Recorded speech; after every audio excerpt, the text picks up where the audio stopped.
சர்வ வல்லமையுள்ள எங்கள் பிதாவே, எங்கள் தேவனே, இந்த கால வேளையில் உங்களுடைய பாதத்தில் நாங்கள் வந்து உண்மை துதிக்க, உனக்கு நன்றி செலுத்த, உன்னை ஸ்தோத்திரிக்க, உன்னை ஆராதிக்க, உங்களுடைய வார்த்தைகளை கேட்க ஆண்டவரே நாங்கள் வந்திருக்கிறோம். எங்களை சர்வாங்க தவறுபடியாக பிரியமான பலியாக உமக்கு உகந்த காணிக்கையாக எங்களை அர்ப்பணிக்கிறோம்.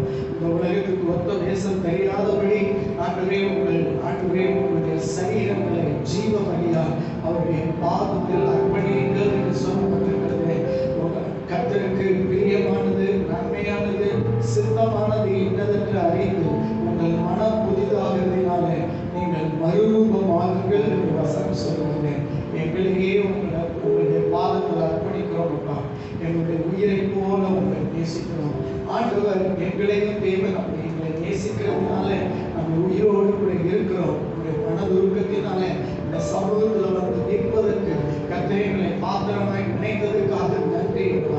ஆராதனை முழுவதையும் கர்த்தர் பொருட்படுத்திக் கொள்ளும்.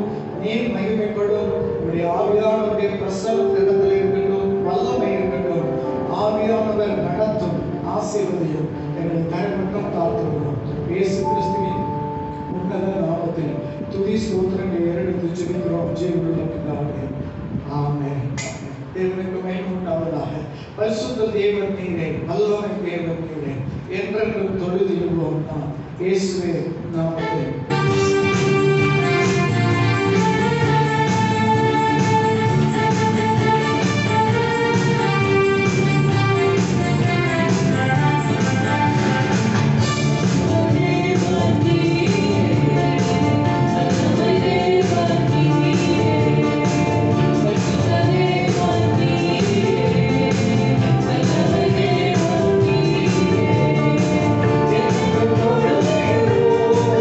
Oh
காணக்கூடாத சுத்த கண்ணர்.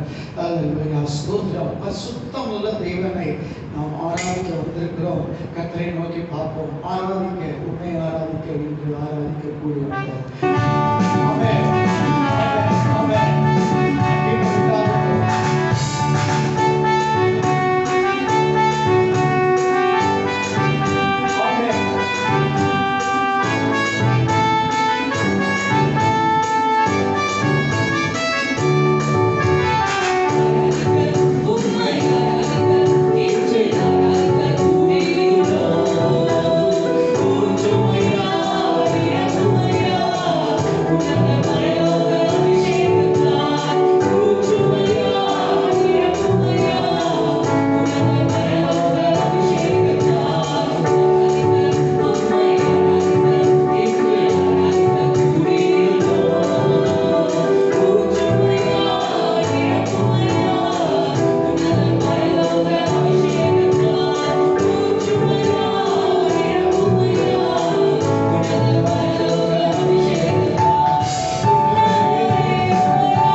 மறைந்து கிடந்த யோசுவாவே, 40 வருடங்கள் மறைந்து கிடந்த யோசுவா, தேவ சமூகத்துல ஆசாரிப்பு கூடாரத்துல மறைந்து கிடந்தவனை கர்த்தர் அடையாளப்படுத்தி காட்டினான். தேவ சமூகத்துல மறைந்து இருக்கிறவர்களை கர்த்தர் அடையாளப்படுத்தி அந்த வாழ்க்கை தரத்தை கர்த்தர் உயர்த்துவார்.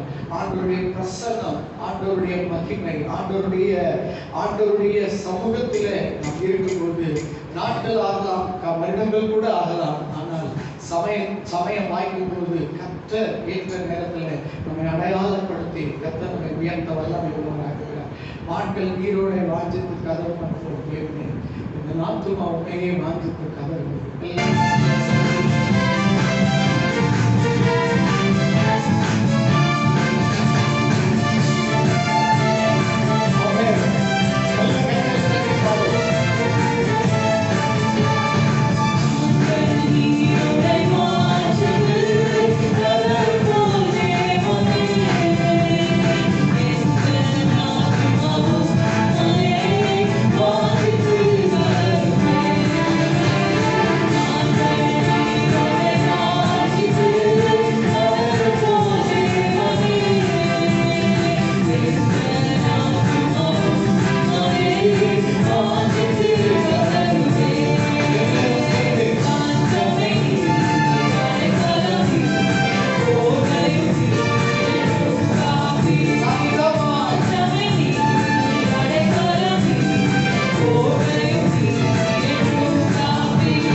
இறங்கி அல்லேலூயா உடன்படிக்கை பெட்டிக்கு முன்பாக அவன் நடனம் ஆடினான் என்று சொல்லப்பட்டிருக்கிறது.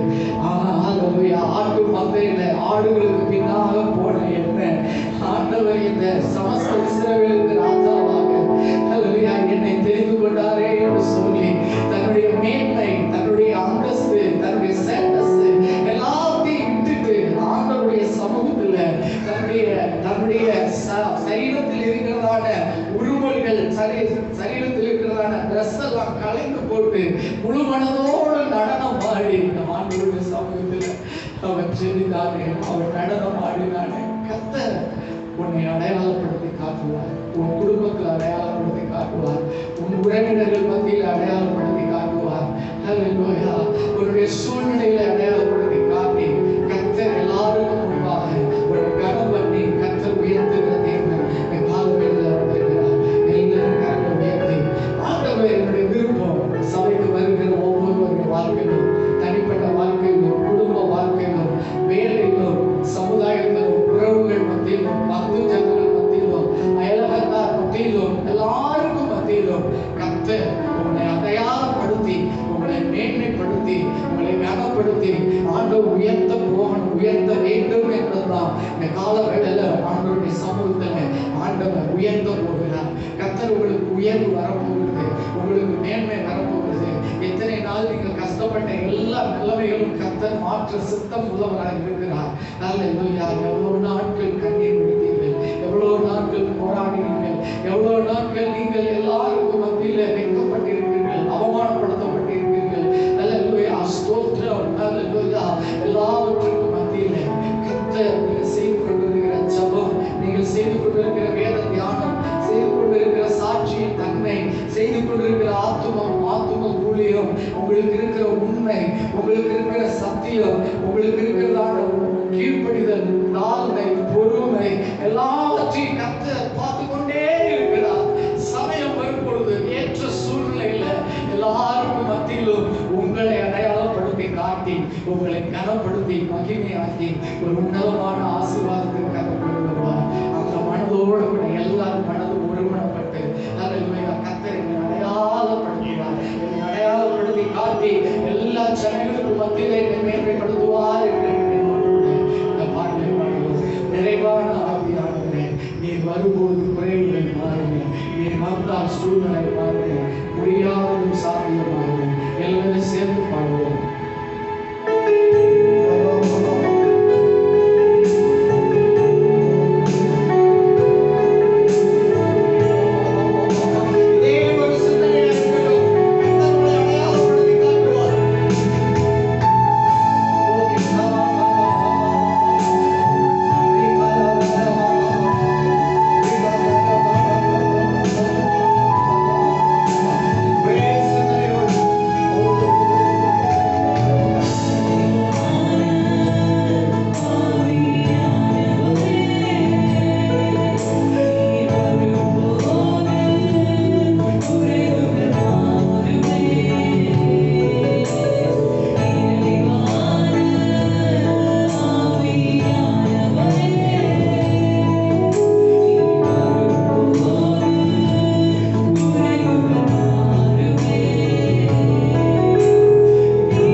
பரிசுத்த ஆவியானவர் அப்போஸ்தலர் 2ஆம் அதிகாரம் 4ஆம் வசனத்திலே அபிஷேகம் இறங்கினது. 120 பேர் மேல இறங்கினது. ஆனா அவர் தேவ பலத்தை அவர் பயன்படுத்தினார். பேதுரு பயந்தாங்களே, படிக்காதவன், படிப்பறிவு இல்லாதவன், மற்றவர்களாக அசட்டை பண்ணப்பட்டவன், எல்லாராலும் ஏளனமாய் பார்க்கப்பட்டவர் சமுதாயத்தில். ஆனால் 120 பேருக்குள்ள அபிஷேகம் இறங்கினது, அந்த பலன் இறங்கினது. ஆனால் அந்த 2ஆம் அதிகாரத்தில் நீங்கள் வாசித்தீர்கள் என்றால் அவன் 38ஆம் வசனத்தில் எழுதி நின்று, நீங்கள் கொலை செய்த அந்த இயேசு கிறிஸ்து தான் மேசியா என்று சொல்லி அவன் தேவ பலத்தை, ஆவியானவர் உங்கள் மத்தியிலே இறங்கி இருக்கிறார், ஆண்டவருடைய பலன் இறங்கி இருக்கிறது, ஆண்டவருடைய வல்லமை இறங்கி இருக்கிறது, ஆண்டவருடைய சமூகம் இறங்கி இருக்கிறது, ஆண்டவருடைய மகிமை இறங்கி இருக்கிறது, கர்த்தர் உங்கள் சரீரங்களிலே அவருடைய ஆவியானவருடைய வல்லமை இறங்கி இருக்கிறது. அந்த பலத்தை பயன்படுத்துங்க. ஆவியானவர் எனக்குள்ள இருக்கிறார், அந்த பலத்தை நாம் பயன்படுத்த வேண்டும். ஹல்லேலூயா. அவன் ஜெபித்தான். ஹல்லேலூயா, ஹல்லேலூயா. அந்த அதிகாரத்திலே, ஹல்லேலூயா, அடுத்த அதிகாரத்திலே அவன் யோவானும் பேதுருவும் 40 வருடமாய் ஹல்லேலூயா பிறவி சப்பாடி ஹல்லேலூயா இருந்த அவனை, இவன் பெற்ற அந்த பரிசுத்த ஆவியின் வல்லமையை அந்த இடத்திலே அவன் ஜெபித்தான். ஆண்டவர் மகிமை கொண்டார். அவன் எழும்பினான். அலங்கார வாசலிலே அலங்கோலமாய் இருந்தவன் வாழ்க்கை சாலமோன் மண்டபத்திலே பேதுருவும் யோவானும் பிரசங்கிக்கிற இடத்திலே வந்து நின்றான். 5000 பேர் அவர்கள் ரட்சிக்கப்படுவதற்கு அவன் சாட்சியாக மாறினான். ஹல்லேலூயா, ஹல்லேலூயா, ஹல்லேலூயா. தேவ பிரசன்னம் நம்மில் இறங்கி இருக்கிறது. தேவனுடைய வல்லமை இறங்கி இருக்கிறது. தேவனுடைய ஆவியானவர் இறங்கி இருக்கிறார். அதே அடுத்த அதிகாரத்துக்குள்ளே நீங்கள் போவீர்கள் என்றால் ஹல்லேலூயா, அநேக 1000 மக்கள் இயேசு மேல விசுவாசம் வைத்தார்கள். அடுத்த அதிகாரத்தில் பார்த்தீர்கள் என்றால் ஹல்லேலூயா, மரித்து போன ஹல்லேலூயா அந்த ஹல்லேலூயா அவர்களை அவன் உயிரோடு கூட எழுப்புகிறான். இன்னும் அடுத்த அதிகாரத்தில் போனால் அவனுடைய உருவல்கள், அவன் நிழல் பட்டவர்கள் சுகமானார்கள். மரிக்கும் தருவாயிலே நான் இயேசு கிறிஸ்து அல்ல, என்னை சிலுவையிலே ஹல்லேலூயா அவனை சிலுவையிலே அடிக்க அந்த பைபாஸிலே ஹல்லேலூயா எல்லாரும் பார்க்கிற இடத்துல அவனை மரிப்பதற்காக அடிக்கும் போது அவன் சொன்னான், நான் என்னுடைய தகப்பன் இயேசு கிறிஸ்து அல்ல, அவரை போல நான் மரிக்க கூடாது, என்னை தலைகளாக அடியுங்கள் என்று சொல்லி தன் சரீரத்தை ஒப்புக் கொடுத்தான். ஹல்லேலூயா. அது மாத்திரமல்ல, 1 பேதுரு 2 பேதுரு என்று சொல்லி அழகான, எங்கேயுமே எந்த புஸ்தகத்திலுமே வாசிக்க முடியாத, இயேசுவோடு கூட பழகினவர், இயேசுவோடு கூட அந்யுன்யமாய் இருந்தவர், இந்த கல்லின் மேல் தான் என் சபையை கட்டுவேன் என்று சொன்ன அந்த பேதுரு அவன் ஆண்டவரோடு கூட அனுபவத்தில் இருந்ததை 1 பேதுரு 2 பேதுருல அழகான சத்தியங்கள் நிரம்பினது. இன்றைக்கும் அவன் ஜீவித்துக் கொண்டிருக்கிறான். நம்முடைய வாழ்விலே ஆண்டவருடைய பலன் இருக்கிறது. கலங்காதீங்க, திட்டமிடதாக இருங்க. ஆண்டவருடைய பிரசன்னம் நம்மத்தில் இறங்கி இருக்கிறது. ஆவியானவருடைய மகிமை நம்மத்தில் இறங்கி இருக்கிறது. ஆண்டவர் உங்களை அடையாளப்படுத்தி ஹல்லேலூயா கனம் பண்ணி கர்த்தர் எல்லாருக்கும் முன்பாக உங்களை கர்த்தர் உயர்த்துவார். எல்லாரும் கண்களை மூடி 2 கரங்களை உயர்த்தி ஹல்லேலூயா எல்லாரும் ஒரே மனதோடு ஒரே சிந்தையோடு ஆண்டவருடைய சமூகத்தில் நிற்போம். ஆவியானவருடைய இடத்துக்கு ஒப்புக் கொடுப்போம். ஹல்லேலூயா. கைவிடாத தெய்வம் நம்முடைய வாழ்க்கையில கைவிட மாட்டார். இந்த கால வேளையில ஆண்டவர் சமூகத்துக்கு ஏன் வந்தீங்க? ஆண்டவருடைய பிரசன்னத்துக்கு ஏன் வந்தீங்க? ஆண்டவரை பாடவும், ஆண்டவரை ஆராதிக்கவும், ஆண்டவருடைய மகிமையும் அவருடைய கனத்தையும் பெற்றுக்கொள்ளவும், ஆண்டவருடைய வார்த்தையை கேட்கவும், ஆண்டவருக்கு நன்றி செலுத்தவும், ஆண்டவரிடத்துல புது பலனையும் புது நம்பிக்கையும் புதிய தைரியத்தையும் ஹல்லேலூயா பெற்றுக்கொள்ள வந்திருக்கிறீங்க. ஹல்லேலூயா. கலங்காதீங்க. ஹல்லேலூயா. உங்கள் இருதயம் கலங்காதிருப்பதாக தேவனிடத்தில் விசுவாசமாயிருங்கள். என்னுடைய சமாதானத்தை உங்களுக்கு தருகிறேன் என்று சொன்னார். உலகம் கொடுக்கிற சமாதானம் அல்ல, என்னுடைய சமாதானத்தையே தருகிறேன் என்று சொன்னார்.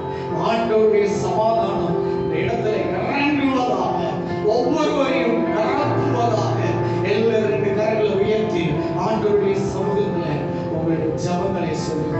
மனதில் அழுத்தி கொண்டிருக்கிற பாரங்கள், மனதில் காயப்பட்ட காரியங்கள், அல்லேலூயா, தனிப்பட்ட வாழ்க்கையில, குடும்ப வாழ்க்கையில, அல்லேலூயா, பிள்ளைகள் வாழ்க்கையில, வேலை சம்பந்தப்பட்ட எல்லா காரியங்களையும் எல்லாரும் முழங்கால் படிட்டு நேர் முழங்கால் நினைத்து, அல்லேலூயா, எல்லாரும் வானத்தை அண்ணாந்து பார்த்து, அல்லேலூயா, ஜோதிகளை நமக்காக யாரும் ஜெபிக்க மாட்டாங்க.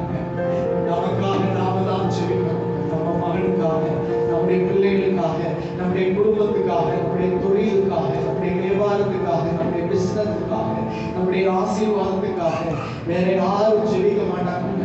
கர்த்தர் என் பிள்ளை என் கூட பேசணும்னு ஆசைப்படுறேன். Intimacy with God, relationship with God, walking with God. Hallelujah, என் பிள்ளை என்னோட நடக்கணும், என்னை நேசிக்கணும், என்னிடத்துல சொல்லணும்னு அவர் எதிர்பார்க்கிறார். எல்லாரும் கண்களை மூடி எல்லாரும் பேசுவோமா? எல்லா வாய் திறந்து பேசுவோம். எல்லாரும் ஆண்டவரிடத்துல முறையிடுவோமா? எல்லா பெட்டிஷனையும், விண்ணப்பங்களையும், சபங்களையும், தூபங்களையும் எல்லாரும் கர்த்தரை ஸ்தோத்திரம் பண்ணி ஜெபிப்போம். அல்லேலூயா, அல்லேலூயா. 2 நிமிடங்கள் உங்களுக்கு தருகிறேன். எல்லாரும் ஜெபம் பண்ணுங்க பாப்போம். அல்லேலூயா. ரீபாலா ஹரபரா, மனதை அழுத்துங்க, இருதயத்தை பாரம் அழுத்துனா கண்களிலே தண்ணீர் வரும். தண்ணீரோடு கூட ஆண்டவரை நோக்கி அது போராடும். அது போராடும் போது பதிலை கர்த்தர் தருவார். உடைக்கப்பட்ட மனிதனுடைய வாழ்க்கையை கர்த்தர் பார்க்கிறார். நறுங்குண்டதும் நொறுங்குண்டதுமான இருதயத்தை புறக்கணித்தார். அண்ணால் நொறுக்கப்பட்டால், உடைக்கப்பட்டால், அவமானப்பட்டால், விசனப்பட்டால், அல்லேலூயா, ஆண்டவருடைய சமூகத்திலே தன்னுடைய இருதயத்தை தண்ணீரை போல ஊற்றினார். பேசவே இல்லை. அவளுக்கு தெரியும் அவளுடைய பெயின், அவளுக்கு தெரியும் அவளுடைய வேதனை, அவளுக்கு தெரியும் அவளுடைய காரியங்கள். உங்களுடைய காரியங்கள் உங்களுக்கு தான் தெரியும். மனிதர்கள் கொஞ்சம் புரியலாம். எல்லாருக்கும் கூடி கர்த்தரிடத்துல அறிக்கையிட்டு எதெல்லாம் சொல்லணும்னு நினைச்சீங்களோ எல்லாத்தையும் ஆண்டவர்கிட்ட சொல்லுங்க பார்ப்போம்.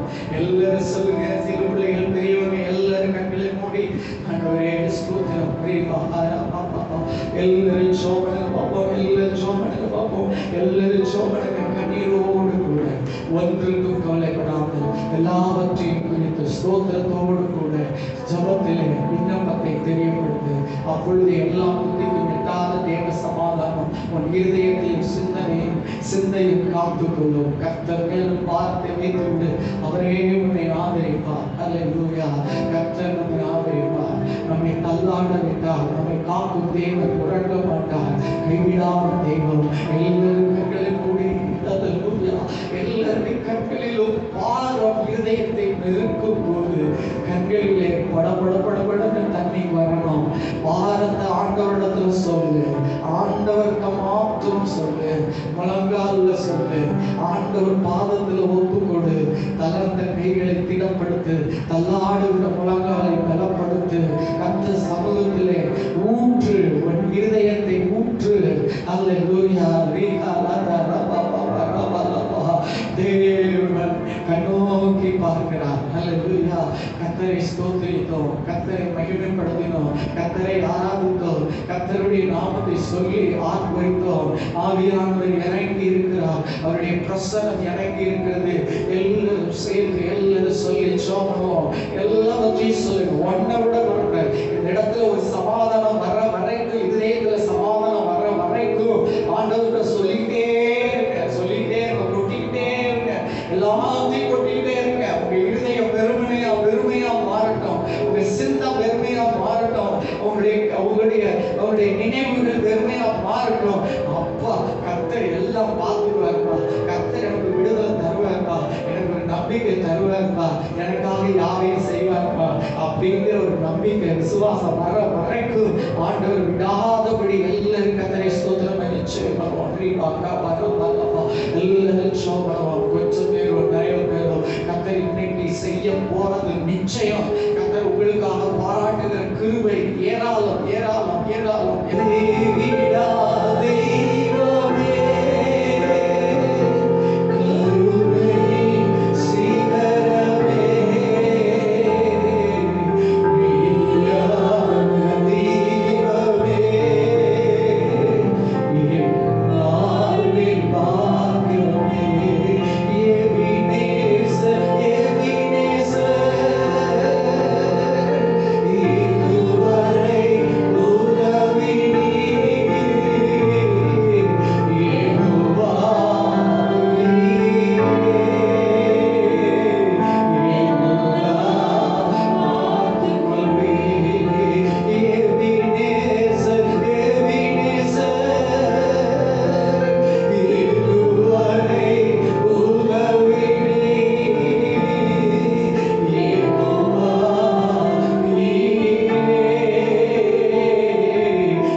நீர் வாழ்வில் அற்புதம் செய்வீர். இதை அநேக ஜனங்கள் பார்க்கணும், அயலகத்தார் பார்க்கணும், உறவுகள் பார்க்கணும், கூட பிறந்த பிறப்புகள் பார்க்கணும். கத்தரைகளை நினைத்தால், கத்தரைகளை ஆசீர்வதித்தால், இந்த நிலைமைக்கு நான் வந்திருக்கேன்னா கத்தருடைய இரக்கத்தினால வந்திருக்கிறேன், கத்தர் எனக்கு அற்புதம் செய்தார் என்பதை ஜனங்கள் பார்த்து அவர்களுக்கு செய்ததை நமக்கு செய்ய மாட்டாரா அப்படிங்கிற ஒரு விசுவாசம் மற்றவர்களை பற்றுகிற அளவிற்கு கத்தருடைய அடையாளப்படுத்தி எல்லா ஜாதி ஜனங்களுக்கு மத்தியில கத்தர் உன்னை உயர்த்துவார். நிச்சயம், அது நிச்சயம் உன்னை அடையாளப்படுத்தி காட்டுவார். இதுவரைக்கும் மறைந்து கடந்த நீ இனி ஆண்டவர் உன்னை அடையாளப்படுத்தி மற்றவர்களுக்கு முன்பாக கர்த்தர் உன்னை உயர்த்தி கனப்படுத்தி உன்னை ஆசீர்வதிக்க கர்த்தர் சித்தம் வைத்திருக்கிறார். கர்த்தர் இந்த வாரத்திலே கர்த்தர் உனக்கு அற்புதம் செய்வார். ஆலயத்தை தேடி இந்த கால வேளையில ஆண்டவரை தேடி வந்திருக்கிற ஒவ்வொரு பிள்ளைகளையும் அடையாளப்படுத்தி காட்டும் ஆண்டவரை. மனிதர்கள் அடையாளப்படுத்தினா மனசுக்குள்ள எதையாவது ஒண்ணு வச்சு அடையாளப்படுத்துவோம். நீங்க எங்களை அடையாளப்படுத்தினா மனதார ஆசீர்வதிக்கிறதுக்காக அடையாளப்படுத்தினா உங்களுடைய பிள்ளைகளை வாழ்கிற இடத்துல, வேலை செய்கிற இடத்துல, குடும்பத்துல, உறவுகளில, தனிப்பட்ட வாழ்க்கையில கர்த்தர் பிள்ளைகளை அடையாளப்படுத்தி பிள்ளைகளை மேன்மை உள்ளதாய் மாற்றும் ஆண்டவரே. அற்புதம் பிள்ளைகள் வாழ்க்கையில நடப்பதாக இயேசுவே தரைமட்டம் தாழ்த்துகிறேன். நீர் உயர்ந்திருக்கிறாக, உம்முடைய நாமம் மகிமைப்பட உங்களுடைய பிள்ளைகள் வாழ்க்கையில் அற்புதம் செய்யும். ஆசீர்வதி இயேசுவின் நாமத்தில் துதி ஸ்தோத்திரங்களை ஏற்படுத்தி ஜெபிக்கிறோம். ஜீவனுள்ள பிதாவே, ஆமென், ஆமென், அல்லேலூயா. யாவரும் உட்காருவோம். கர்த்தர் நம்மை ஆசீர்வதிப்பாராக. வேத வசனத்துக்கு நேராக வார்த்தைக்காக ஜெபம் பண்ணுவோம். நல்ல பிதாவே, இந்த வேலைக்காக ஸ்தோத்திரம். வேத வார்த்தைக்காக ஜெபிக்கிறோம். ஆவியும் ஜீவனுமாய் இருக்கிற இந்த வேத வார்த்தை பிள்ளைகளை பலப்படுத்தட்டும், பிள்ளைகளை ஸ்திரப்படுத்தட்டும், பிள்ளைகளுக்கு உற்சாகம் ஊட்டட்டும், பிள்ளைகளை திடப்படுத்தட்டும், நம்பிக்கை ஊட்டட்டும், விசுவாசத்தில் கட்டப்படட்டும். ஆண்டவர் அற்புதம் செய்யும்படியாக ஜெபிக்கிறோம். வேத வார்த்தைகளை ஆசீர்வதிங்க. இதன் மூலமாக பிள்ளைகள் ஆசீர்வதிக்கப்பட ஆண்டவர் உதவி செய்வதாக. ஆவியானவர் பேசுவதாக. பிள்ளைகளை கட்டுவதாக. இயேசுவின் நாமத்தில் துதி ஸ்தோத்திரங்களை எடுத்து ஜெபிக்கிறோம். ஜீவனுள்ள பிதாவே, ஆமென். இந்த வேளையில இங்கு வந்து உட்கார்ந்தது ரொம்ப நல்லா இருக்கு அப்படிங்கிறவங்க அல்லேலூயா சொல்லுங்க. அல்லேலூயா. ஆண்டவர் நல்லவர். கர்த்தர் நம்மை ஆசீர்வதிப்பாராக. வாசிப்போம். லூக்கா எழுதின சுவிசேஷ புத்தகம் 9வது அதிகாரம் 35ஆம் வசனம். அந்த சத்தம் உண்டாகையில் இயேசு ஒருவரே காணப்பட்டார். நாங்கள் கண்டவைகளில் ஒன்றையும் அவர்கள் அந்நாட்களில் ஒருவருக்கும் சொல்லாமல் அடக்கி வைத்திருந்தார்கள்.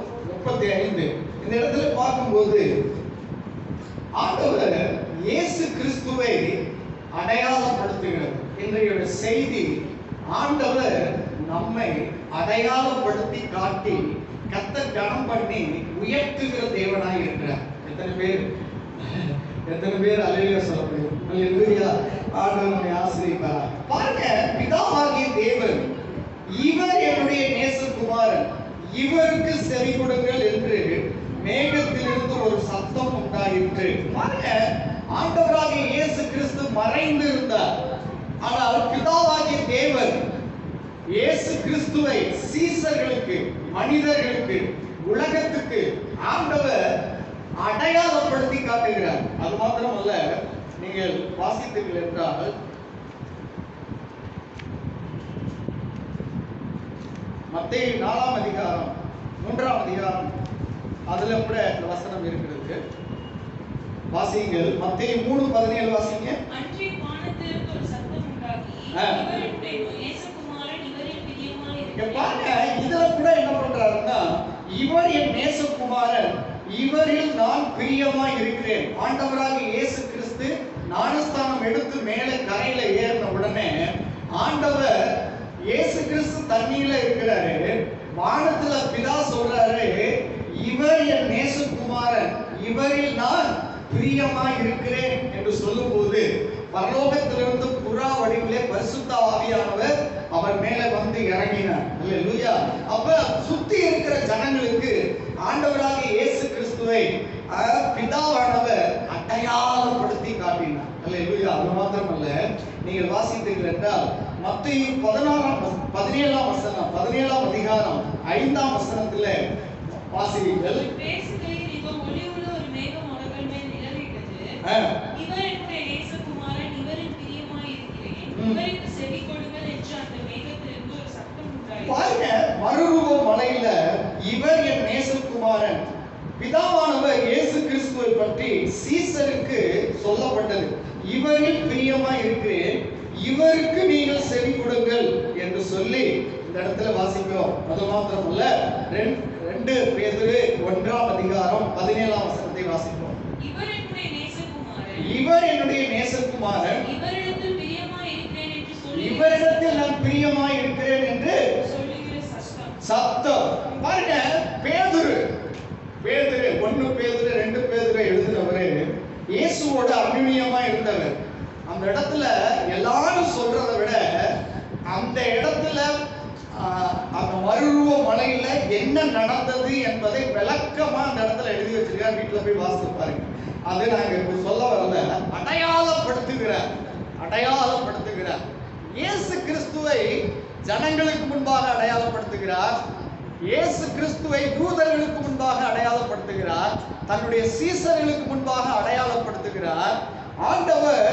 ஆண்டவராக இயேசு கிறிஸ்து மறைந்து வாழ்ந்த அவரை அடையாளப்படுத்தி அவரை கனம் பண்ணி ஆண்டவர் மகிமை அடைய உதவி செய்த ஆண்டவர் உங்களையும் அடையாளப்படுத்தி காட்டி உங்களையும் மகிமை அடைய செய்வார். அது நிச்சயம். அல்லேலூயா, அல்லேலூயா. ஆண்டவர் பாருங்க, என் தேவனாகிய கர்த்தர் கிறிஸ்துவை அடையாளப்படுத்தி காட்டினது போல உங்களை கர்த்தர் அடையாளப்படுத்துவார். மறைந்து கிடக்கிறவர்களை கர்த்தர் அடையாளப்படுத்தி காட்ட வேண்டும் என்கிறது தான் என்னுடைய விருப்பம். ஆண்டவருடைய விருப்பமும் அதுதான். அல்லேலூயா. எவ்வளவோ நாட்களாய் செபிக்கிறோம், எவ்வளவோ நாட்களாய் உபவாசிக்கிறோம், எவ்வளவோ நாட்களாய் சாட்சியாய் வாழுகிறோம், கர்த்தருக்கு பிரியமாய் இருக்கிறோம். ஆனால் நம்முடைய வாழ்க்கை லைஃப் சைக்கிளே முடித்து விடுவோமோ அப்படிங்கிறதான ஒரு கொஸ்டின் நம்முடைய வாழ்க்கையில வருது. ஆனா ஆண்டவர் சொல்லுகிறார், நான் உன்னை அடையாளப்படுத்தி காட்டி அநேக ஜனங்களுக்கு முன்பாக உன்னை நான் மகிமைப்படுத்துவேன் சொல்லி இந்த கால வேளையில ஆண்டவர் சொல்லுகிறார். அல்லேலூயா. ஆண்டவர் நல்லவர். பாருங்க, ஞானஸ்நானம் பெறும்போதும் கர்த்தர் அப்படி சொல்லுகிறார், மறுரூப மலையிலும் அப்படி சொல்லுகிறார், நிருபத்திலும் ஆண்டவர் என்ன பண்றாருன்னா இதையே காரியங்களை கர்த்தர் சொல்லுகிறார் என்று சொல்லி பார்க்கிறோம். பாருங்க, வேதத்தில அடையாளப்படுத்தி காட்டப்பட்ட மனிதர்கள் எல்லாம் எக்ஸ்ட்ராடினரி பர்சனாய் வாழ்ந்து கர்த்தருக்காக மகிமைப்படுத்தினவர்களாய் வாழ்ந்தார்கள். அதே போல ஆண்டவர் ஒரு மனிதனை அடையாளப்படுத்தி காட்டி ஜனங்களுக்கு மத்தியிலே அவர் அடையாளப்படுத்தும் போது அவன் வாழ்க்கையில என்ன நடக்கும் அப்படின்னா உயர்வு வரும், மேன்மை வரும், வாழ்க்கை தரம் உயரும், எல்லா ஜனங்களுக்கும் மத்தியில ஒரு மரியாதையை கர்த்தர் கொடுப்பார். அதே ஆண்டவர் உங்களுடைய வாழ்க்கையில் கொடுக்க வேண்டும் என்கிறது என்னுடைய விருப்பம், வாஞ்சை.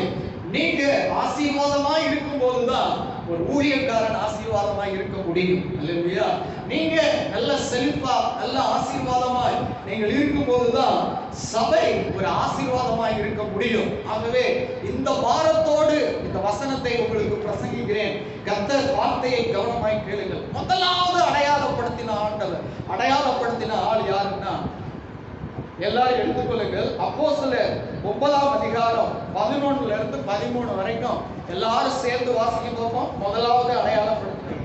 அப்பொழுது கர்த்தர், நீ எழுந்து நேர்த்தல் எனப்பட்ட தெருவுக்கு போய் யூதாவின் வீட்டிலே சவுல் என்னும் பேருள்ள ஒருவனை கேளு. அவன் இப்பொழுது ஜெபம் பண்ணுகிறான். அனனியா என்னும் பேருள்ள ஒரு மனுஷன் தன்னிடத்தில் வரவும் தான் பார்வை அடையும்படி தன்னை கையிலும் வைக்கவும் தரிசனம் கண்டான் என்றார். அதற்கு அனனியா, ஆண்டவரே, இந்த மனுஷன் எருசலேமில் உள்ள உம்முடைய பரிசுத்தவான்களுக்கு எத்தனையோ பொல்லாங்குகளை செய்தான் என்று அவனை குறித்து அநேகரால் கேள்விப்பட்டிருக்கிறேன். இங்கே உம்முடைய நாமத்தை தொழுது கொள்கிற யாவரையும் கட்டும்படி அவன் பிரதான ஆசாரியர்களால் அதிகாரம் பெற்றிருக்கிறானே என்றான். அதற்கு கர்த்தர், நீ போ, அவன் புறஜாதிகளுக்கும் ராஜாக்களுக்கும் இஸ்ரவேல் புத்திரருக்கும் என்னுடைய நாமத்தை அறிவிக்கிறதற்காக நான் தெரிந்து கொண்ட பாத்திரமாய் இருக்கிறான். ஆமென். இந்த இடத்துல யாரை அடையாளப்படுத்துறாரு சொல்லுங்க? சவுல. யார்கிட்ட அடையாளம், யார்கிட்ட சொல்றாரு? யார்கிட்ட சொல்றாரு? அனனியா. அப்ப சவுல் என்ன செய்யறவனா இருந்தா சொல்லுங்க? சபைகளை துன்பப்படுத்தி வீடுகள் தோறும் உள்ள புகுந்து எல்லாத்தையும் என்ன பண்ணா, சிறையில வளைச்சான், கொலை செய்தான், எல்லாம் செய்தான்.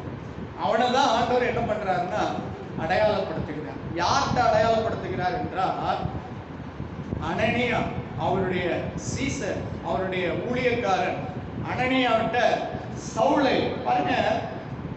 அனனியாவுக்கு சவுலை அடையாளப்படுத்தி காட்டுகிறார். நல்ல கவனமா பாருங்க, நான் கேள்வி கேட்பேன், பதில் சொல்லணும். அனனியாவுக்கு சவுலை அடையாளப்படுத்தி காட்டுகிறார். கர்த்தர் எங்கேயோ இருக்கிற மனுஷன் சவுலை அடையாளப்படுத்துகிறார். சவுல் மறைந்து கிடக்கிறான். கர்த்தர் சந்தித்த மாத்திரத்துல 2 கண்ணும் பார்வை இழந்து போய் அவன் ஒரு வீட்டுக்குள் மறைந்து கிடக்கிறான், ஜெபித்து கொண்டிருக்கிறான். கர்த்தர் அனனியாவுக்கு சவுலை அடையாளப்படுத்தினார்.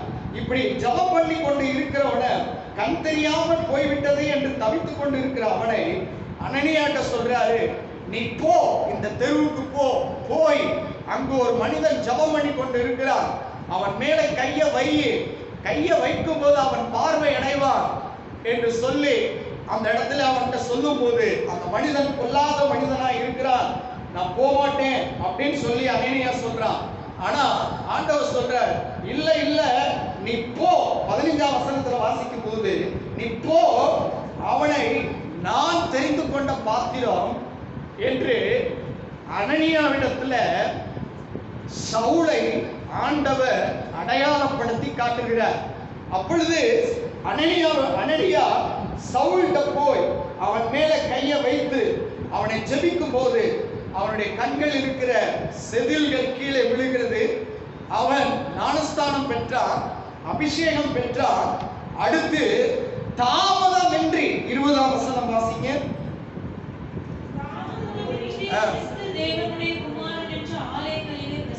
பாருங்க, தாமதமின்றி கர்த்தருடைய நாமத்தை மகிமைப்படுத்தினான். அல்லேலூயா. ஏன் எவ்வளவு பொல்லாத மனிதர்களாக இருந்தாலும் கர்த்தர் ஒரு நோக்கத்தோடு, ஒரு பர்பஸோடு ஒரு மனிதனை தெரிந்து கொண்டு ஆண்டவர் அடையாளப்படுத்தி அவனை கனம் பண்ணி அவனை மகிமை உள்ளவர்களாய் மாற்றுகிற ஆண்டவர் நம்முடைய வாழ்க்கையிலும் ஆண்டவர் அடையாளப்படுத்துவார். பிரசங்கத்தை நல்ல கவனமாய் கேளுங்கள். ஆண்டவர் நம்மை ஆசீர்வதிப்பாராக. பாருங்க, அந்த 20வது அதிகாரத்துல 20வது வசனத்துல அவன் ஆரம்பித்த ஊழியம் இன்றைக்கு வரைக்கும் பேசப்படுகிறது. இந்த புதிய ஏற்பாடு புஸ்தகத்துல பாதி புஸ்தகம், முக்காவாசி புஸ்தகம் பவுலுடைய எழுத்துக்கள் எழுதப்பட்டிருக்கிறது. இன்றைக்கு உயிரோடு வாழ்கிறார். ஒரு மனிதனை கர்த்தர் அடையாளப்படுத்தினார். அவனை கர்த்தர் எங்கே கொண்டு போகிறார் என்று அவருக்கு மாத்திரம் தெரியும். அல்லேலூயா. ஆண்டவர் அப்படிப்பட்ட ஒரு மனிதர், அப்படிப்பட்ட ஒரு தேவனாய் இருக்கிறார். எங்கோ மறைந்து கிடந்த அவனை மறைந்தே கிடக்கட்டும் சொல்லி விடாதபடி அவனை பிரகாசிக்கிறவனாய் கர்த்தர் மாற்றினார். நான் கேட்கிறேன், பவுலை ஏன் அடையாளப்படுத்தணும்? எவ்வளவோ ஆசாரியர்கள், எவ்வளவோ பிரதான ஆசாரியர்கள், வேத சாஸ்திரிகள், சதுசேயர்கள், எவ்வளவோ பேர் இருக்கும் போது, அவ்வளோ ரோம சாம்ராஜ்யத்துல எவ்வளவோ பேர் இருக்கல, இந்த சவுலை ஏன் ஆண்டவர் தெரியணும்? நம்ம வேத வாசிக்கும் போது இந்த கொஸ்டின் கேட்டுக்கிட்டே வாசிக்கணும். அல்லேலூயா. ஏன் இந்த காரியத்தை சொல்றார், எதுக்காக சொல்றார் அப்படின்னு ஒரு கொஸ்டின் கேட்டுக்கிட்டே பைபிளை வாசிக்கும் போதுதான் நமக்கு சொல்யூஷன் தெரியும். அப்ப ஏன் ஆண்டவர் தெரிந்து கொண்டார் என்று சொல்லி நீங்க பாத்தீங்கன்னா வாசிங்க. 22ஆம் அதிகாரம் 3ஆம் வசனத்தை எல்லாரும் சேர்ந்து வாசிங்க. நான் பாருங்க, யூதர்களுக்குள்ளே அவன் சொல்றான், நானும் ஒரு யூதன் அப்படின்னு சொல்றான். தைரியத்தை பாருங்க. சிலிசியா நாட்டில் உள்ள தர்சு பட்டணத்திலே பிறந்து இந்த நகரத்திலே கமாலியலின் பாதத்திலே வளர்ந்து முன்னோர்களுடைய வேத பிரமாணத்தின்படியே திட்டமாய் போதிக்கப்பட்டு இன்றைய தினம் நீங்கள் எல்லோரும் தேவனை குறித்து வைராக்கியம் உள்ளவர்களாய் இருக்கிறது போல நான் வைராக்கியம் உள்ளவனாய் இருந்தேன். பாருங்க, எவ்வளவோ பேர் இருக்கிறாங்க, எவ்வளவோ ஆசாரியர்கள் இருக்காங்க, எவ்வளவோ பேர் இருக்காங்க. அவங்க எல்லாம் நியூட்ரல் லைஃப்ல போயிட்டு இருந்தாங்க. நல்ல கவனமா கேளுங்க. அவங்க எல்லாம் சர்ச்சுக்கு வருவாங்க, போவாங்க, அதோட சரி, ஒரு நியூட்ரல் லைஃப்ல தான் வாழ்ந்துகிட்டு இருந்தாங்க.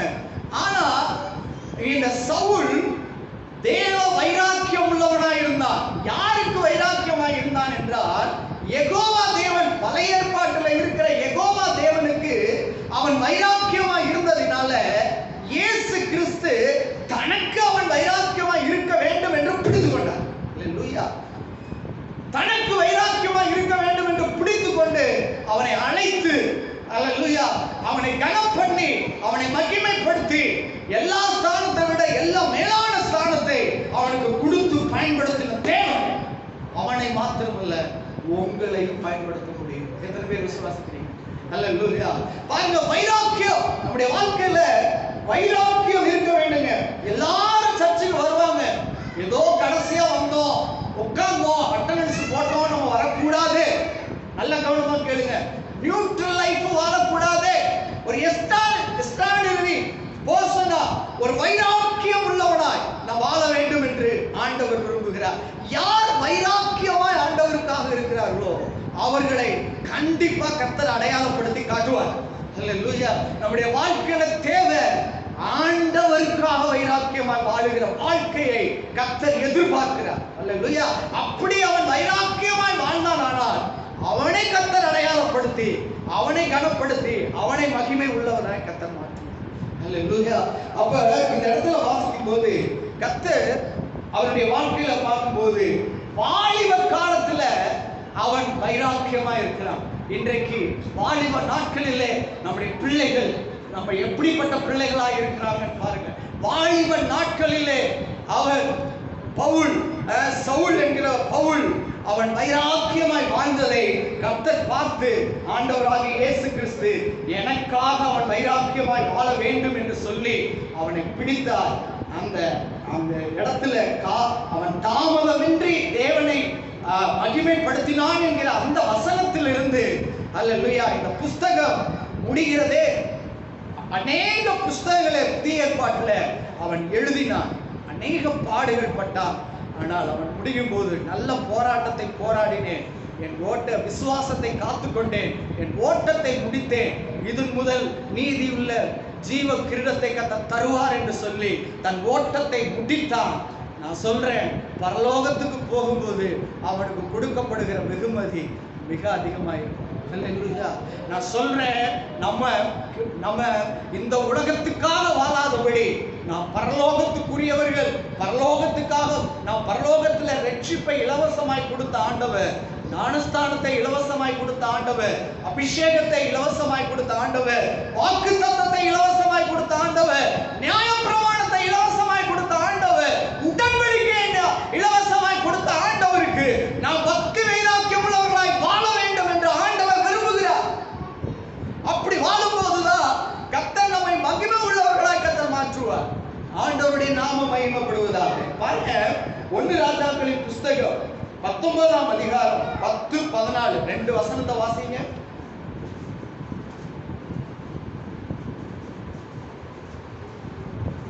சீக்கிரம் வாசிங்க. அவன் சொல்றான் பாருங்க, எலியா சொல்றான், சேனைகளின் கர்த்தராகிய கர்த்தருக்காக பக்தி வைராக்கியம்ங்கிறது ஒரு எஸ்ட்ரீம். ஆனா வெகு பக்தி வைராக்கியமா இருக்கிறது அடுத்த எஸ்ட்ரீம். எலியா எப்படி இருந்தான்னா கர்த்தருக்காக வெகு பக்தி வைராக்கியமாய் இருந்தான் என்று சொல்லப்பட்டிருக்கிறது. நான் தேவனுக்காக வெகு பக்தி வைராக்கியமாய் இருந்தேன். அவன் எதை சொல்றான்? நல்ல கவனம், கொஸ்டின் வரணும். எதுக்காக அவன் வைராக்கியமாய் இருந்தான் அப்படிங்கிற ஒரு கொஸ்டின் நமக்கு வரணும். எதுக்காக வைராக்கியமாய் இருந்தான் அப்படின்னு பாத்தீங்கன்னா, 1 ராஜாக்களின் புஸ்தகம் 18ஆம் அதிகாரத்துல இருக்கிறத அவன் மென்ஷன் பண்றான். என்ன மென்ஷன் பண்றான்? 19ஆவது அதிகாரத்துல சொல்றான். அவன் என்ன சொல்றான்னா, அவன் அந்த தேசத்துக்கு ஆசீர்வாதமாக இருந்தா அந்த தேசத்துக்கு ஆசீர்வாதத்தை பெற்று தருகிறவனாய் அவன் மாறினான் என்று சொல்லி பார்க்கிறான்.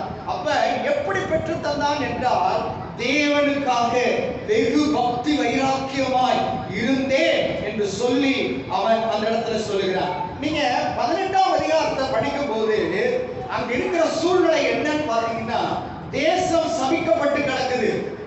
3 வருடங்கள் 6 மாதங்கள் அங்கு மழை இல்லை. எலியாவின் பார்வையில பாரம் உண்டாகிறது. நான் சொல்ல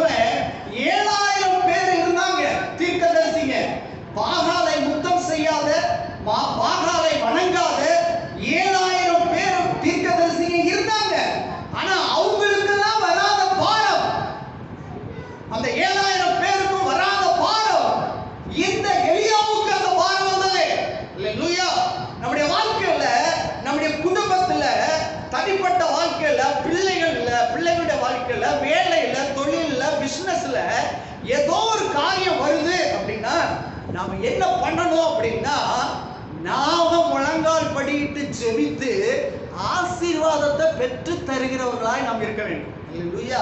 அதுதான் பக்தி வைராக்கியம். அல்லேலூயா. ஆண்டவரை மற்றவர்களை நம்ம பெயின் நமக்கு தான் தெரியும். என்னங்க, நம்ம வழி நமக்கு தான் தெரியும், நம்ம வேதனை நமக்கு தான் தெரியும், நம்ம வியாபாரம் நமக்கு தான் தெரியும், நம்முடைய கஷ்டம் நமக்கு தான் தெரியும். பாருங்க, இந்த இடத்துல நான் சொல்றேன் பாருங்க, 3 வருடங்கள் 6 மாதங்கள் அங்கு மழை இல்லை. எலியாவின் பார்வையில பாரம் உண்டாகுது. தேசம் சபிக்கப்பட்டு போயிடுச்சு. தேசம் பாகாலை பின்பற்றுகிறது. தேவனை அறிகிற அறிவு குறைந்து போச்சு. இவனுக்கு பெரிய வேதனை மனசுல. இந்த 7000 பேருக்கு இல்லாத ஒரு வேதனை. ஹல்லேலூயா. இந்த எலியாவுக்கு வந்தது. பாகாலை யுத்தம் செய்யாத, பாகாலை பின்பற்றாத 7000 பேர் இருந்தாலும் இந்த அவர்கள் எல்லாம் மறைந்து கிடந்தாங்க. ஆனா இந்த ஒரே ஒரு எலியாவுக்கு மாத்திரம் தான் வைராக்கியம் பாராட்டுறான். நம்முடைய வாழ்க்கையில பாருங்க, அப்படி வைராக்கியம் பாராட்டினதுனால என்ன நடந்துச்சு? ஒரு கொஸ்டின் வரணும். என்ன வைராக்கியம்? பாருங்க, 1 ராஜாக்களின் புஸ்தகம் 17ஆம் அதிகாரம் 1ஆம் வசனத்தை வாசிச்சீங்கன்னா, வாசிங்க. கீலேயாவின் குடிகளிலே திஸ்பியனாகிய எலியா ஆகாபை நோக்கி, என் வாக்கின்படியே அன்றி இந்த வருஷத்திலே பனியும் மழையும் பெய்யாது என்று ஐடென்டிஃபை பண்றான். பாருங்க, அவன் யாரு? அவன் யார்? ஐடென்டிஃபை பண்றான் பாருங்க. சொல்லுங்க, இஸ்ரவேலின் தேவனுக்கு முன்பாக நிற்கிற நான். இஸ்ரவேலின் தேவனுக்கு முன்பாக நிற்கிற நான். நம்முடைய வாழ்க்கையில இஸ்ரவேலின் தேவனுக்கு முன்பாக நிற்கிறவனா நாம் காணப்பட வேண்டும்.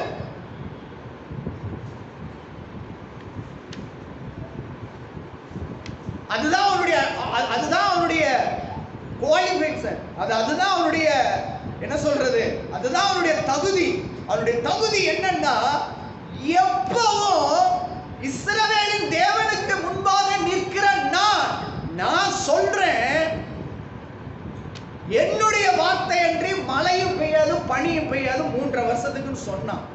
வானத்தை அடைச்சு சாவியை எடுத்து பாக்கெட்ல போட்டான். அப்படிதான் சொல்றேன். என்ன சொல்றேன்னா, நம்ம குடும்பத்துல இவன் ஆசீர்வாதத்தை அந்த தேசத்துக்கு பாருங்க. இந்த இடத்துல நான் அடுத்தது சொல்றேன், தனியாக போறான். 7000 பேர் கூட போல. அந்த ஆகாப் ராஜாவை பார்த்து பயப்படுறாங்க, எசபேலை பார்த்து பயப்படுறாங்க, எல்லாரும் பயப்படுறாங்க. ஆனா பாரம் உள்ளவன், ஹல்லேலூயா, அந்த சுமை உள்ளவன், இருதயத்தில் இருக்கிற தாக்கம் ஏற்பட்டவன், யாரை பத்தியும் கவலைப்பட மாட்டான். ஹல்லேலூயா. அவன் நேரா போய் அந்த ராஜா கிட்டயே போய் சொல்றான். ஹல்லேலூயா. அந்த ஒரு தில்லு, அந்த ஒரு தைரியம். ஹல்லேலூயா. ஏன்?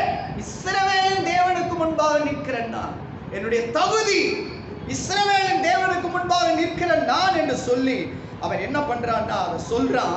என்ன செய்யறான் அப்படின்னா, தகர்க்கப்பட்ட பலிபீடத்தை, இஸ்ரவேலர் ஜனங்கள் பாகாலை பின்பற்றி தகர்க்கப்பட்ட பலிபீடத்தை கட்டுகிறான். நல்ல கவனமா கேளுங்க.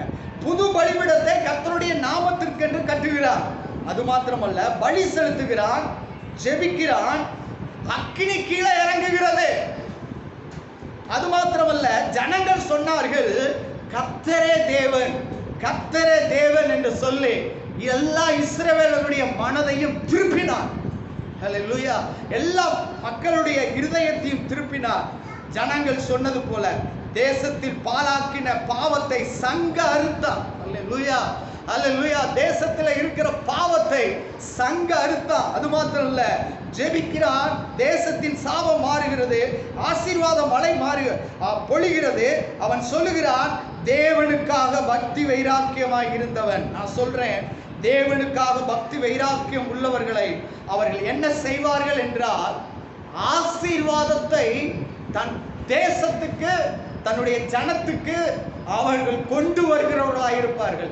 வைராக்கியம், தேவனுக்காக வைராக்கியமாய் இருக்கிறவர்கள் என்ன செய்வார்கள் என்றால், ஆசீர்வாதத்தை பெற்று தருவார்கள். அல்லேலூயா. நான் சொல்றேன், நம்ம குடும்பத்துல ஒரு பிரச்சனை, நம்முடைய குடும்பத்துல ஒரு போராட்டம், குடும்பத்துல ஒரு காரியம் வந்துச்சுன்னா கதவை சாத்திட்டு நேர் முழங்கால்ல போட்டு அந்த பிரச்சனையை சால்வ் பண்றது நம்முடைய முழங்காலா இருக்க வேண்டும். அல்லேலூயா சொல்லுங்க. அல்லேலூயா. தனித்து ஆண்டவருடைய சமூகத்துல யாரோ ஜெபிப்பாங்க, யாரோ நமக்காக விண்ணப்பம் பண்ணுவாங்க, அது நல்லது. ஆனால் அதை விட நாமே அல்லேலூயா ஆண்டவருடைய சமூகத்துல முழங்கால் படியிட்டு ஆண்டவரிடத்துல விண்ணப்பம் பண்ணி இருதயம் பாரம் நம்மை அடைக்கும் போது நொறுங்குண்ட இருதயமாய் கண்ணீரோடு பாரத்தோடு ஆண்டவருடைய பாதத்துல முழங்கால் படியிட்டு பதில வாங்கி தரணும். இல்லையா சொல்லுங்க. பதில வாங்கி என்ன பண்ணணும்? தரணும். அதுதாங்க கிறிஸ்தவ வாழ்க்கை. நல்ல கவனமா கேட்டுக்கோங்க. அதுதான் கிறிஸ்தவ வாழ்க்கை.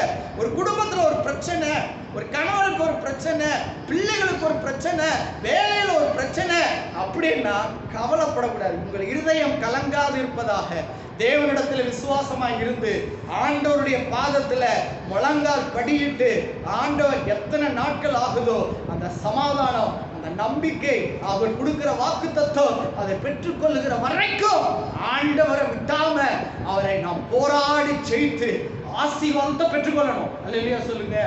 அல்லேலூயா. அதுதான் வைராக்கியம். சாதாரண வாழ்க்கை அல்ல, தேவ வைராக்கியத்தோடு வாழ வேண்டும். அப்படி வாழுகிறவர்கள் தனக்கும் தன் குடும்பத்துக்கும் தன் பிள்ளைகளுக்கும் தன் தேசத்துக்கும் சபைக்கும் ஆசீர்வாதத்தை கொண்டு வருகிறவர்களாய் இருப்பாங்க. அல்லேலூயா சொல்லுங்க. அல்லேலூயா. இன்னைக்கு தளர்ந்து போன கைகளையும் தள்ளாடுகிற முழங்கால்களையும் பலப்படுத்துங்க. நானே தேவன் என்று அமர்ந்திருந்து அறியுங்கள் என்று சொன்னார். Still I am God. நானே தேவன் என்று முழங்கால் படியிட்டு என்னை நோக்கி கூப்பிட்டு தெரிஞ்சுக்கோ அப்படின்னு சொல்லி ஆண்டவர் சொல்றார். ஆண்டவருடைய பாதத்துல முழங்கால் போடுறதுக்கு கஷ்டம், விடிய காலையில எந்திரிக்கிறதுக்கு கஷ்டம், வேத வசனத்தை வாசிக்கிறதுக்கு கஷ்டம், போராடி ஜெபிக்கிறதுக்கு கஷ்டம். யாராவது விடுதலை வாங்கி தருவாங்களா அங்க இங்க ஓடிட்டு இருக்கோம். நாமளே முழங்கால் படிய வேண்டும். அதுதான் வைராக்கியம். இல்லையா? இல்லையா சொல்லுங்க. எல்லாம் ஒரு மாதிரி ஆயிடுச்சு. ஃப்ளோ போகுது. நீங்க நல்லா கேட்குறீங்கன்னு அர்த்தம். ஃப்ளோ ஆக ரைஸ் ஆகும். ஆண்டவர் நல்லவர்.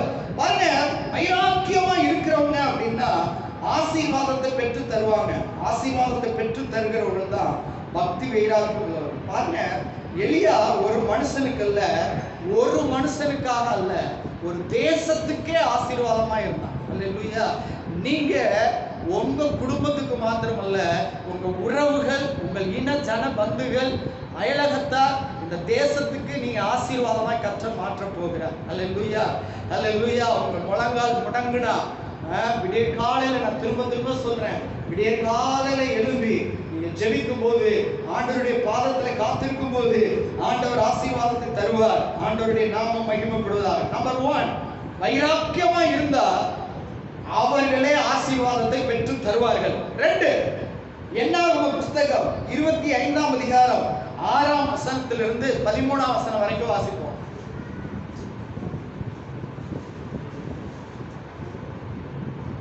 எல்லாரும் சேர்ந்து வாசிங்க பாப்போம். மோசேயும் இஸ்ரவேல் புத்திரராகிய சபையார் அனைவரும் ஆசாரிப்பு கூடார வாசலுக்கு முன்பாக அழுது கொண்டு நிற்கையில், அவர்கள் கண்களுக்கு முன்பாக இஸ்ரவேல் புத்திரரில் ஒருவன் ஒரு மீதியானிய ஸ்திரியை தன் சகோதரனிடத்தில் அழைத்து கொண்டு வந்தான்.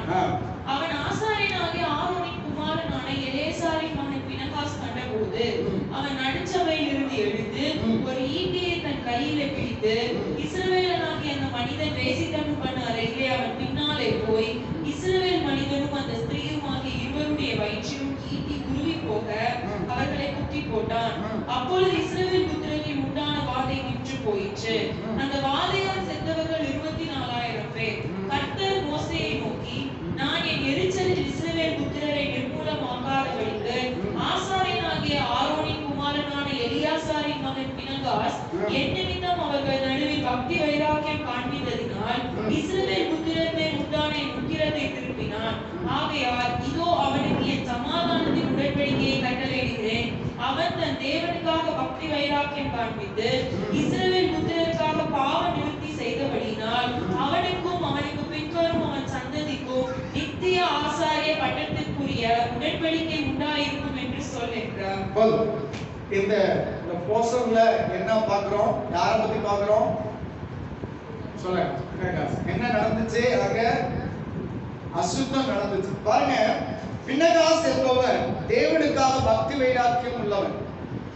அவன் தேவனுக்காக பக்தி வைராக்கியம் உள்ளவன் என்று எழுதப்பட்டிருக்கிறது வேதத்துல. அப்ப என்ன நடந்துச்சு அப்படின்னா, தேசத்தில் தீட்டு உண்டாகிவிட்டது, அக்கிரமம் உண்டாகிவிட்டது, தேசத்தில் ஆசீர்வாதத்துக்கு தடை உண்டாகிவிட்டது. இப்ப எத்தனையோ மோசையோட சேர்ந்தவங்க எத்தனையோ லட்சம் மக்கள் இருக்காங்க.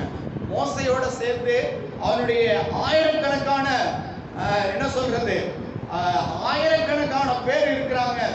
அத்தனை ஆசாரியர்கள் இருந்தாலும், அநேக வயது மூத்தவர்கள் இருந்தாலும், ஒரு அக்கிரமம் நடக்குது, ஒரு பாவம் நடக்குது, ஒரு அசுத்தம் நடக்குது.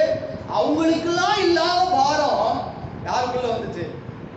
பினகாசுக்குள்ள வந்துச்சு. நான் சொல்றேன், ஒரு குடும்பத்துக்கு ஒரு ஆணோ தாயோ தகப்பனோ ஒரு ஆசீர்வாதமாய் அவங்க ஜபம் பண்ணி முழங்கால் பட்டு அந்த குடும்பத்துக்கு அவர்கள் ஆசீர்வாதத்தை பெற்று தரணும்.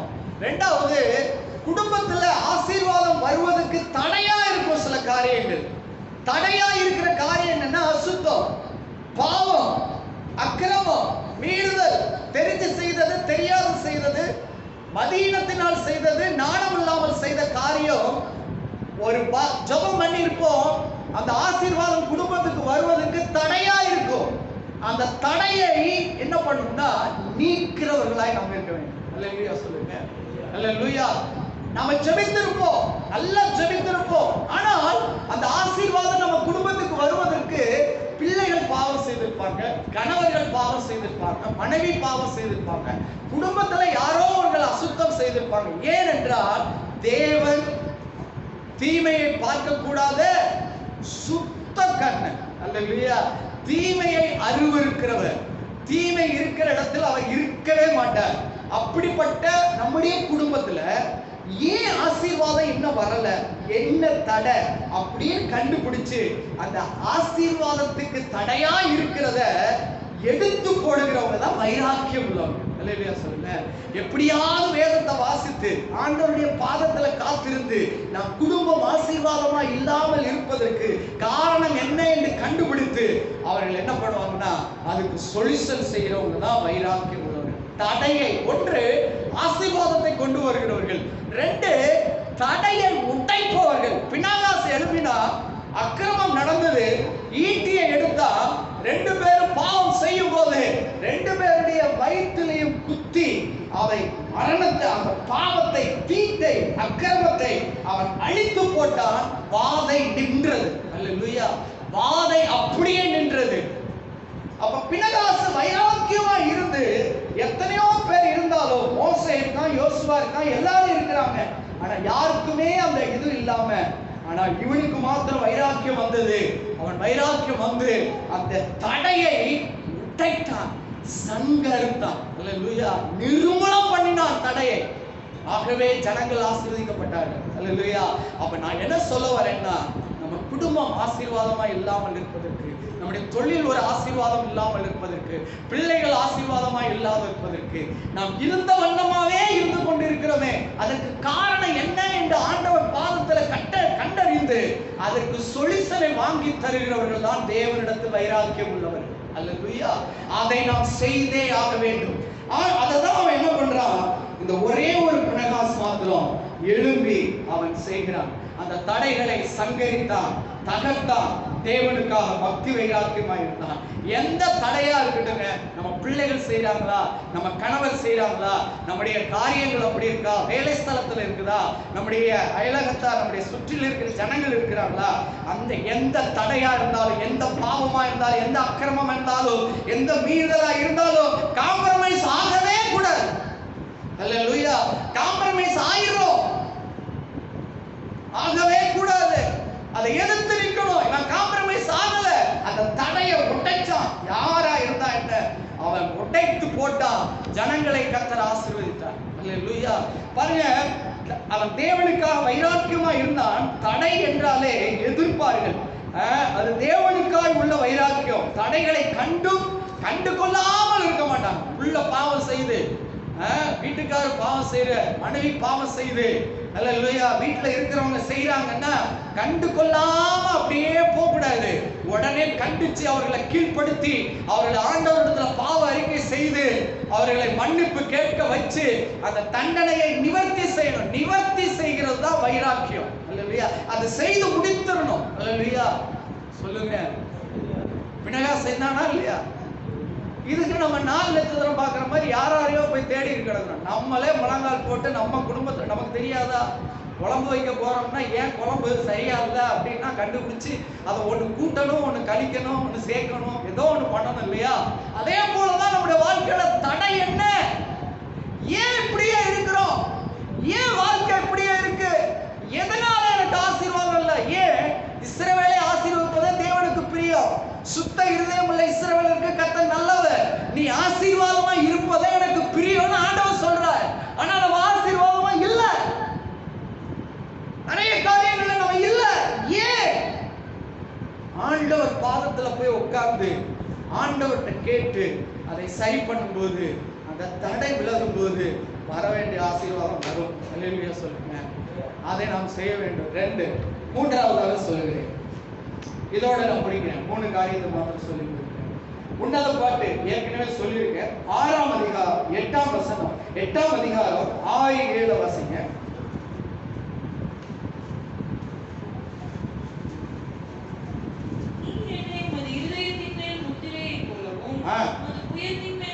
எல்லாரும் சேர்ந்து வாசிங்கள. வசனத்தை வாசிங்க. எல்லாரும் சேர்ந்து வாசிங்க.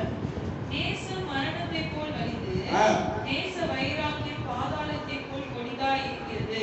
அதன் தழல் அக்கினி தழலும் அதன் ஜுவாலை கடும் ஜுவாலையுமாய் இருக்கிறது. திரளான தண்ணீர்கள் நேசத்தை அழிக்க மாட்டாது, வெள்ளங்களும் அதை அழிக்க மாட்டாது. ஒருவன் தன் வீட்டில் உள்ள ஆஸ்திகளை எல்லாம் நேசத்துக்காக கொடுத்தாலும் அது முற்றிலும் அசைக்கப்படும். சரி, இந்த இடத்துல என்ன சொல்லுது? நேச வைராக்கியம் என்னை பட்சித்ததுன்னு வைராக்கியமா இருந்தான் பவுல். எலியா வைராக்கியமா இருந்தான். பினகாஸ் பக்தி வைராக்கியமா இருந்தான். பக்தி வைராக்கியமா இருக்கிறவர்கள் முதலாவது ஆசீர்வாதத்தை கொண்டு வருவார்கள், தடைகளை நீக்குவார்கள். மூன்றாவதாக தேவனுக்காய் உள்ள பக்தி வைராக்கியம் என்ன தெரியுமா? தேவனுக்காக நான் பக்தி வைராக்கியமா இருக்கிறேன் அப்படின்னா என்னன்னா, கர்த்தரின் நேசத்திற்காக வைராக்கியமா இருக்கிறது. அல்லேலூயா சொல்லுங்க. யாரு வைராக்கியமா இருக்கிறது? லவ் பண்றாங்க. லவ் பண்ணும்போது என்ன பண்றாங்க? ஆண் பெண்ணு மேல அந்த நேசத்துக்காக போராடுது, அப்படிதானே? அப்ப பெண் ஆண் மேல அந்த நேசத்துக்காக என்ன பண்ணுது? வைராக்கியமா இருக்கு. ஆனா லவ் பண்ணி கல்யாணம் பண்றவங்க 99% ஒன்னு ஃபெயிலியர் ஆயிடுது, ஒன்னு டிவோர்ஸ்ல போகுது, இல்லைன்னா ஒரு சிலர் சந்தோஷமா இருக்காங்க, அது வேற விஷயம். ஆனா அதை விடுங்க. ஆனா நேச வைராக்கியம், கர்த்தர் மேல நேச வைராக்கியம், நேசத்துக்காக போராடுறதே ஒரு வைராக்கியம். அல்லேலூயா சொல்லுங்க. அல்லேலூயா. அப்ப கர்த்தரின் நேசத்திற்காக வைராக்கியம் பாராட்டணும். ஆண்டவர் மேல நேசமா இருக்கிறேன். ஏதோ கடைசி ஆளா வந்து உட்கார்ந்துட்டு அட்டெண்டன்ஸ் போட்டுட்டு சாமி கும்பிட்டு போறது இல்ல. நான் சொல்றது வைராக்கியம். சாமி கும்பிடுறதுன்னா என்ன? ரோட்ல போயிட்டே இருப்பான், அங்கங்க விக்கிரக கோயில் இருக்கும், இப்படி இப்படி போடுவான், அங்கிட்டு போய் பாவம் செய்வான். அல்லேலூயா. நம்ம ஆட்களும் அப்படிதான் பண்றாங்க. அல்லேலூயா. நேச வைராக்கியம் இருக்கணும். ஆண்டவர் மேல இருக்கிற அன்புக்காக ஏங்குகிறவர்களாக, அந்த அன்புல வாழ்கிறவர்களாக, அந்த அன்புல வாழ்றதுக்கு போராடுகிறவர்களாக இருக்க வேண்டும். ஆண்டவருடைய அன்பை விட்டு விலகவே கூடாது நம்மள. அல்லேலூயா. அந்த அன்புக்காக போராடுகிறதா வைராக்கியம். போராடாம எதையுமே பெற்றுக்கொள்ள முடியாது. பாருங்க, இந்த நேசம் மரணத்தை போல வலியது, நேச வைராக்கியம் பாதாளத்தை போல கொடியது. பாருங்க, பாதாளத்துல அக்கினி இருக்கு, இவன் நம்முடைய மனசுல நேச வைராக்கியம் இருக்கு, அது கொழுந்து விட்டு எரிகிறது, உள்ளத்துல பற்றி எரிகிறது. ஆனா பாதாளத்துல இருக்கிறது என்னன்னா அக்கினி. அந்த அக்கினியை எவ்வளவு தண்ணி ஊத்துனாலும் அந்த அக்கினி தனியுமா? தனியாது.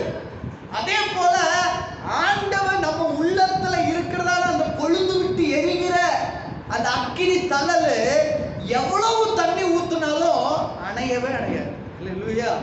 எவ்வளவு ஆஸ்திகள் கொடுத்தாலும் புறம்பே தள்ளுமே ஒழிய ஆண்டவரை விட்டு விலகக்கூடாது. அல்லேலூயா. இன்னைக்கு நிறைய பேர் காம்ப்ரமைஸ் பண்ணிடுறாங்க. உலகத்துடைய உறவினர்களோட, உலகத்தினுடைய மாயைகளோட அவங்க காம்ப்ரமைஸ் பண்ணி ஆண்டவருடைய அன்பை ரிஜெக்ட் பண்ணிடுறாங்க. அல்லேலூயா. ரிஜெக்ட் பண்ணக்கூடாது. நான் கர்த்தரை நேசிக்கிறவன், கர்த்தருக்காக சாட்சியா இருக்கிறவன், நான் ரட்சிக்கப்பட்டவன், இயேசுவின் ரத்தத்தினால மீட்கப்பட்டவன், நான் பரிசுத்தவான், நான் நீதிமான், கர்த்தர் வரும்போது நான் ஒரு இமைப்பொழுதுல மறுரூபமாக்கப்படுவேன், ஆண்டவரோடு நித்தியமா வாழக்கூடியவன். அந்த வைராக்கியம் நம்முடைய வாழ்க்கையில் இருக்கணும். அல்லேலூயா சொல்லுங்க. ஆண்டவர் அதை தான் எதிர்பார்க்கிறார். அப்ப பாதாளத்துல தண்ணி ஊத்தி எவ்வளவு தண்ணியை ஊத்தினாலும் அது அணையாது. தேவனுக்காக உள்ள வைராக்கியம் எந்த தண்ணீரை ஊத்தினாலும் அது அணைக்க முடியாது சொல்றோம். தேவனுக்காக வைராக்கியம் அப்படின்னா என்ன அப்படின்னா, தேவனை நேசிக்கிற, தேவனையே நேசிக்கிற ஒரு வைராக்கியம் நம்முடைய வாழ்க்கையில் வரணும். தேவனை எப்படி நேசிக்கணும்னா உயிரை போல நேசிக்கணும். எப்படி நேசிக்கணும்? இயேசுவை நம்முடைய உயிரை போல நேசிக்கணும். கர்த்தரை ஜீவனை போல நேசிக்கணும். இதுக்கு வசனம் சொல்றேன். யோனத்தான் தாவீத எப்படி நேசித்தானா? உயிரை போல நேசித்தான். எப்படி நேசித்தானா? உயிரை போல. யோனத்தான் தாவீதை உயிரை போல நேசித்தான். நான் சொல்றேன், தாவீதை விட இயேசு கம்மியா? இல்லையா? அப்ப ஒரு மனுஷன் இன்னொரு மனுஷனை நேசிக்கும் போது தான் உயிரை போல நேசிக்கிறான் அப்படின்னா, நாம இயேசுவை எப்படி நேசிக்கிறோம்னா நம்முடைய உயிரை போல நேசிக்கிறோம். அல்லேலூயா. அல்லேலூயா. அததான் ஆண்டவர் விரும்புகிறார். அப்ப தேவனுக்காய் எந்த மனுஷனும் உயிரை போல நேசிக்கிறவனா இருந்தா வாய்ப்புகள் வரும்போது ஆண்டவர் கட்டாயமாய் அடையாளப்படுத்தி அவனை உயர்வதற்கு ஆண்டவர் சீல் பார் காட். அல்லேலூயா. கர்த்தருக்காக வைராக்கியமா இருக்கிறவன், தேவனை உயிரை போல நேசிச்சுக்கிட்டே இருக்கிறவன், அவனை ஆண்டவர் என்ன பண்ணுவாருன்னா சரியான சமயத்துல அவனை அடையாளப்படுத்தி, அவனை உயர்த்தி, அவனை கனப்படுத்தி, அவனை மகிமை உள்ளவராய் கண்டிப்பாக கர்த்தர் மாற்றுவார். அப்ப முதலாவது சொன்னேன், இயேசு கிறிஸ்து பிதாவாகிய தேவன் அவரை அடையாளப்படுத்தி காட்டி எல்லா நாமத்திற்கு மேலான நாமத்தை உண்டாக்கி பிதாவானவர் வலது பாரிசத்தில் அவரை உட்கார வச்சார். அல்லேலூயா. ஆண்டவர் அதே போல இந்த இடத்துல அப்போஸ்தலர் சவுலை கர்த்தர் அடையாளப்படுத்தி காட்டி யூதர்களுக்கும் புரஜாதிகளுக்கும் ராஜாக்களுக்கும் ஒரு ஆசீர்வாதமாக மாற்றி அவனை யெகோவா தேவன் பழைய ஏற்பாட்டில் இருக்கிற நியாய பிரமாணத்துக்காக வைராக்கியமா இருந்தவனை எனக்காக வைராக்கியமா இருக்கணும்னு சொல்லி அவனை தெரிந்து கொண்டு கர்த்தர் அவனை ஆசீர்வதித்து இந்த வேத புஸ்தகத்துல முக்கிய எல்லா அநேக புதிய ஏற்பாட்டுல பாதி முக்காவாசி புஸ்தகத்தை அவனை எழுத வச்ச ஆண்டவர் சரியான சமயத்துல அவனை மகிமைப்படுத்துறது போல உங்களையும் மகிமைப்படுத்துவார். அப்போ பினகாசுக்குள்ள எலியா வைராக்கியமா இருந்து தேவ ஜனங்கள் மேல ஆசீர்வாதத்தை கொண்டு வந்தான். பினகாஸ் வைராக்கியமா இருந்தான். அவன் ஆசீர்வாதத்துக்கு தடை என்ன என்று கண்டுபிடித்து அதை சங்க அறுத்து, அல்லேலூயா, அதை விடுதலையாக்கி ஜனங்களுக்கு ஆசீர்வாதத்தை கொண்டு வந்தான். மூணாவது, ஆண்டவர் மேலே வைத்திருக்கிற நேச வைராக்கியம், ஆண்டவரை உயிரை போல நேசித்துக் கொண்டே இருந்தோம்னா சரியான சமயத்துல வாய்ப்புகள் ஆண்டவர் உருவாக்கி நம்மளை அடையாளப்படுத்தி கனப்படுத்தி அநேகருக்கு ஆசீர்வாதமாய் கர்த்தர் மாற்றுவார். எத்தனை பேர் விசுவாசம்?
என்னை தெரிந்து கொள்ளவில்லை, நான் உங்களை தெரிந்து கொண்டேன்.